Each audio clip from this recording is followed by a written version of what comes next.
గజం భూమి 13,500 రూపాయలతో 151 గజాల భూమి 20 లక్షలు మాత్రమే. ప్రశాంత్ కిషోర్ పార్టీ మార్చారా? వైఎస్ జగన్ కు హ్యాండ్ ఇచ్చారా? వైసీపీ రహస్యాలన్నీ గుప్పెట్లో పెట్టుకున్న ప్రశాంత్ కిషోర్ ఇప్పుడు టీడీపీ అధినేత చంద్రబాబుతో ఎందుకు భేటీ అయ్యారు? ఏపీ రాజకీయాల్లో ఇప్పుడు ఇది బ్లాస్టింగ్ న్యూస్ అయింది. ఎన్నికలకు మరో 4 నెలలు కూడా టైం లేదు. ఈ టైంలో ఐపాక్ చీఫ్ ప్రశాంత్ కిషోర్ చంద్రబాబు గూటిలో కనిపించడం అందరినీ షాక్కు గురిచేసింది. ఇవాల్టి వరకు ఏపీలో జగన్ కోసం పనిచేస్తున్న ప్రశాంత్ కిషోర్ రాత్రికి రాత్రే ప్లేటు ఫిరాయించారనే చర్చ రాజకీయ వర్గాలను కుదిపేస్తోంది. ఆంధ్రప్రదేశ్లో ప్రభుత్వం ఏర్పడ్డ నాటి నుంచి ప్రశాంత్ కిషోర్కు చెందిన ఐపాక్ టీం వైసీపీ కోసం పనిచేస్తోంది. తాజాగా జరుగుతున్న వైసీపీ అభ్యర్థుల మార్పు వెనుక కూడా ఐపాక్ చేసిన సర్వేలు, ఐపాక్ ఇచ్చిన సలహాలు, సూచనలు ఉన్నాయి. ఇటు టీడీపీకి రాబిన్ శర్మ వ్యూహకర్తగా పనిచేస్తున్నారు. రాబిన్ శర్మ కూడా ఒకప్పుడు ప్రశాంత్ కిషోర్ టీంలో పనిచేసిన వ్యక్తే. అయితే సడన్గా ప్రశాంత్ కిషోర్ చంద్రబాబుతో భేటీ అయ్యారు. ప్రశాంత్ కిషోర్తో పాటు రాబిన్ శర్మ కూడా ఉన్నారు. దీంతో ఏపీలో ఒక్కసారిగా రాజకీయ దుమారం చెలరేగిందని చెప్పాలి.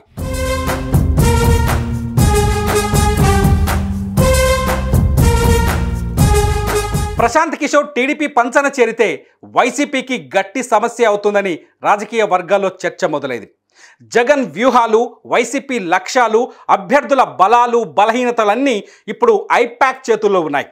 ఆంధ్రప్రదేశ్లో వైసీపీ ఎక్కడ బలంగా ఉంది, ఎక్కడ బలహీనంగా ఉంది అన్నది ప్రశాంత్ కిషోర్ టీంకు పూర్తిగా తెలుసు. ఈ దశలో జగన్ను ప్రశాంత్ కిషోర్ వదిలేయటం పెద్ద దెబ్బే అని చెప్పొచ్చు.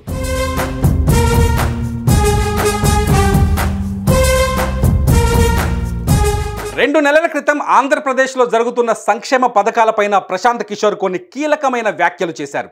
పరిపాలనలో సంక్షేమం ఒక్కటే సరిపోదని, సమాంతరంగా అభివృద్ధి కూడా జరగాలని ప్రశాంత్ కిషోర్ వ్యాఖ్యలు చేశారు. అంతేకాదు తన వ్యాఖ్యలకు ఉదాహరణగా ఆంధ్రప్రదేశ్ను చూపించారు.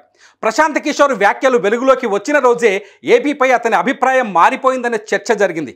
ఇవాళ ఏకంగా చంద్రబాబుతో ఆయన భేటీ అవ్వడంతో ప్రశాంత్ కిషోర్ ఏపీలో పార్టీ మార్చారనే చర్చకు తెరలేసింది.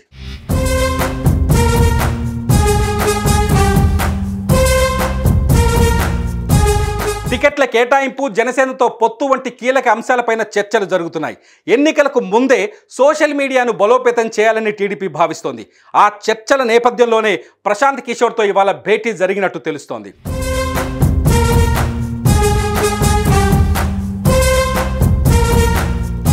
వైసీపీకి ఐపాక్ పనిచేస్తుంటే టీడీపీకి ఇన్నాళ్ళు ఐటీడీపీ పనిచేస్తోంది. అయితే ఇప్పుడు ప్రశాంత్ కిషోర్ టీడీపీ అధినేత చంద్రబాబుతో భేటీ అవడంతో ఐపాక్, ఐటీడీపీ ఒక్కటేనా, ఇన్నాళ్ళు వేరువేరుగా ఉంటూ ఒక్కటిగా పనిచేస్తూ వస్తున్నారా అనే అనుమానాలు కలుగుతున్నాయి. ఎలాగైనా టీడీపీ అధికారంలోకి రావాలని లక్ష్యంతో పనిచేస్తోంది.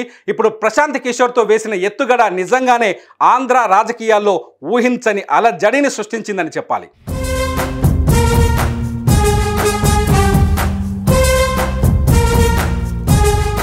ఇంతకీ ప్రశాంత్ కిషోర్ భేటీలో ఏం జరగబోతోంది?